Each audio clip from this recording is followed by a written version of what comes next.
To start the hand sewing, loop the needle through the lining fold line. Take the needle and place it directly opposite to that thread line into the fold line of the coat fabric. Then, have the needle exit a short distance down that fold line, approximately 1/8 of an inch.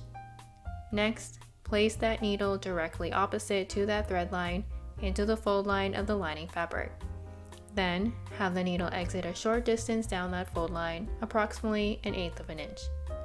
Repeat this process for the entire opening until it's closed.